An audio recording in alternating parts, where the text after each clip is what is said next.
नमस्कार। Super India news TV में आपका स्वागत है। मैं हूं राजेश आर्य। आइए देखते हैं आज का विशेष समाचार। केवल मोदी विरोध से नहीं बनेगी बात। विपक्षी एकता की कोई कोशिश तभी सार्थक होगी जब लक्ष्य निजी और राजनीतिक स्वार्थों तक सीमित न हो, जबकि एकता के मुद्दे पर भाजपा विरोधी दलों में जबरदस्त खींचातानी है। आबकारी नीति घोटाले में दिल्ली के उप मुख्यमंत्री मनीष सिसोदिया की गिरफ्तारी के विरोध में 9 प्रमुख विपक्षी नेताओं द्वारा प्रधानमंत्री नरेंद्र मोदी को लिखे गए पत्र से शुरू विपक्षी एकता की कवायद संसदीय गतिरोध से लेकर सड़क तक पहुंच गई है। कांग्रेस के हाथों सागर गिद्धि यानी बंगाल विधानसभा उपचुनाव हारते ही अगला लोकसभा चुनाव अकेले लड़ने का ऐलान करने वाली बंगाल की मुख्यमंत्री ममता बनर्जी की तृणमूल कांग्रेस संसद और सड़क पर विपक्षी एकता के इस प्रदर्शन से अभी तक अलग ही है। हालांकि प्रधानमंत्री को पत्र लिखने वालों में ममता शामिल थी, जबकि ध्यान रहे कि पत्र लिखने वालों में कांग्रेस, द्रमुक और वाम दल भी दूर रहे थे। खुद अपने नेताओं के विरुद्ध सरकारी एजेंसियों के दुरुपयोग के आरोप लगाती रही कांग्रेस ने बिहार में लालू यादव परिवार पर जमीन के बदले नौकरी मामले में कसते कानूनी शिकंजे की तो निंदा की, लेकिन सिसोदिया की गिरफ्तारी पर उसकी टिप्पणी थी कि वह अतीत में इस आबकारी नीति पर सवाल उठा चुकी है और इस मामले में सघन जांच की जरूरत भी है। फिर भी सीबीआई और ईडी की सक्रियता से अब आम आदमी पार्टी और बीआरएस यानी भारत राष्ट्र समिति की कांग्रेस से दूरी मिटने के संकेत मिल रहे हैं। अदानी प्रकरण का साया तो संसद के बजट सत्र पर ही पड़ रहा है, लेकिन विरुद्ध भ्रष्टाचार के मामलों में जांच के मुद्दे पर भी विपक्ष एकजुट हो रहा है। संसद चल नहीं रही है, पर एकजुट विपक्ष संसद से ईडी ऑफिस तक मार्च निकालने की कोशिश कर चुका है। जाहिर है 9 साल से दिशाहीन नजर आ रहे विपक्षी दलों को एकजुट होने का अवसर मिल गया है, लेकिन इससे स्वाभाविक प्रश्न अभी तक अनुत्तरित है कि एकता का उद्देश्य क्या है। प्रधानमंत्री को लिखे पत्र में आरोप लगाया गया कि विपक्षी नेताओं के विरुद्ध सीबीआई और ईडी जैसी सरकारी एजेंसियों का दुरुपयोग लोकतंत्र की तानाशाही में बदलने के संकेत हैं। लेकिन भ्रष्टाचार के जिन मामलों की जांच हो रही है, विपक्ष की ओर से उन पर कोई ठोस स्पष्टीकरण अभी तक सामने नहीं आया है।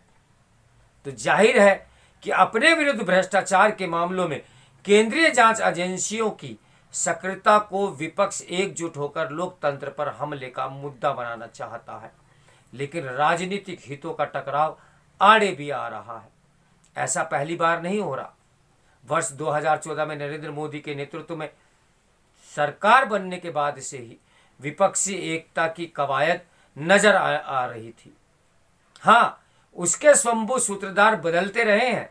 कभी बंगाल की मुख्यमंत्री ममता बनर्जी एकता की मुहिम पर निकलती हैं, तो कभी अपनी क्षेत्रीय पार्टी टीआरएस को बीआरएस बनाने वाले तेलंगाना मुख्यमंत्री केसीआर और कभी पाला बदल बदल कर बिहार के मुख्यमंत्री बने रहने वाले नीतीश कुमार।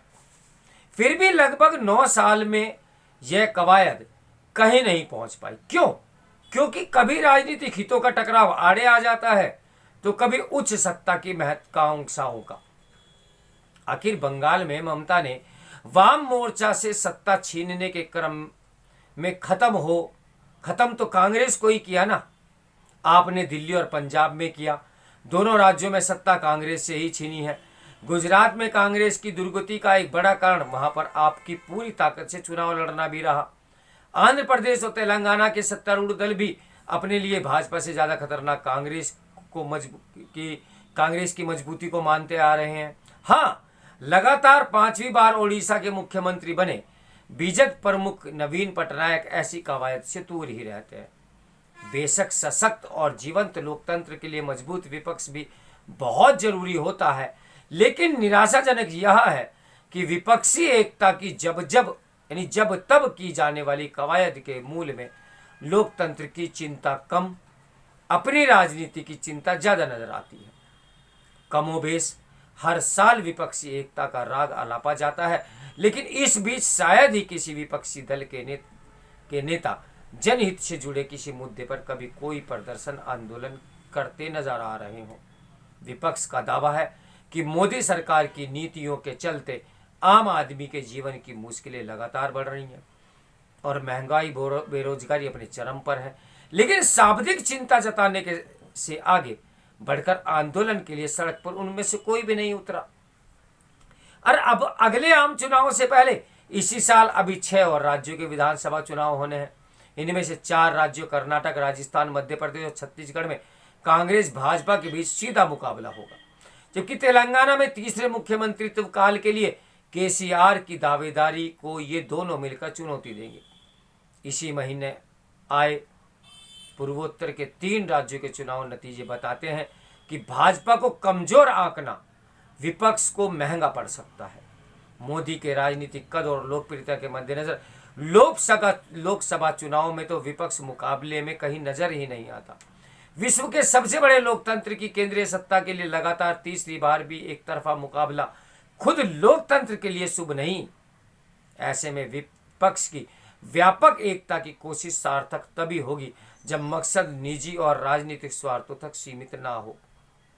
विपक्ष को नेतृत्व का मसला चुनाव पश्चात के लिए छोड़कर मोदी सरकार की गलत बताई जाने वाली नीतियों तथा देश के समक्ष मौजूद चुनौतियों पर अपना वैकल्पिक दृष्टिकोण पेश करते हुए एक न्यूनतम साझा कार्यक्रम बनाना चाहिए। तभी मतदाताओं को लगेगा कि महज मोदी विरोध से आगे भी विपक्ष के पास कोई राजनीतिक दृष्टि है। समस्याओं की समझ तथा देश की बेहतरी के लिए वैकल्पिक कोई तो रोड मैप हो। आखिर क्या है? तो मेरे साथ बने रहे सुपर इंडिया न्यूज टीवी की ब्रेकिंग न्यूज के लिए। नमस्कार, मैं हूं राजेश आर्य।